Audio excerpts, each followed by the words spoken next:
Est-ce vraiment la pire série Star Wars, The Acolyte? Durant la Haute République où l'ordre Jedi est à son apogée, un maître Jedi enquête sur une série de meurtres obscurs. J'avais forcément des attentes en tant que grand fan de Star Wars depuis 30 ans, et j'ai donc été déçu. Je n'ai pas trouvé la série nulle, loin de là, parce qu'il y a de bonnes idées, mais aussi beaucoup de mauvaises. Ça m'a quand même tenu jusqu'au bout, et j'ai envie de regarder la potentielle seconde saison. Donc on va dire que c'était sympa avec du bon et du mauvais. Plusieurs points intéressants ont été mis en avant, dont certains sont très inspirés de l'univers légende. Même si beaucoup trop de points noirs viennent gâcher tout ça. D'abord, les Jedi ne sont pas montrés que comme les gentils héros. Tout n'est pas parfait. Ils sont hautains, font des erreurs et leur implication dans la galaxie n'est pas forcément bénéfique pour tout le monde. D'ailleurs, il y a beaucoup de morts, ça change. Après, beaucoup de personnages ne sont pas marquants, même les principaux. Le traitement de la Force, qui est bien plus mis en avant, très utilisé et pas forcément que par les Jedi, j'ai trouvé l'idée très bonne. De même pour l'introduction des sorcières, la magie, la manipulation de la Force, c'est quelque chose qu'on voit trop rarement en live action.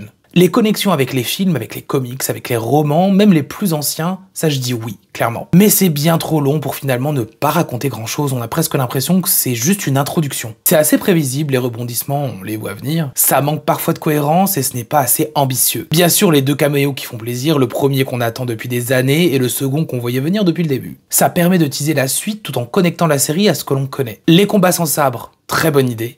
Ceux avec des sabres, encore mieux. L'univers Star Wars est bien représenté en termes de décor, d'identité. Les musiques sont très bien. Parfois les effets spéciaux font cheap alors que d'autres fois ils sont vraiment très bons. Et niveau casting, on a du très bon, du bon et du moyen.